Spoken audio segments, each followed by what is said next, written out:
You are looking at Julian's pronunciation guide, where we look at how to pronounce better some of the most mispronounced words in the world, like this other curious word. But how do you say what you're looking for today?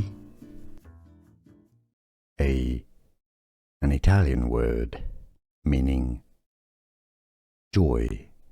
In Italian, how do you say joy in Italian? Gioia. So you could replace the G-I at the beginning by a J. The I is just there to indicate that the J is soft. So gioia, gioia. Easy, and now you know.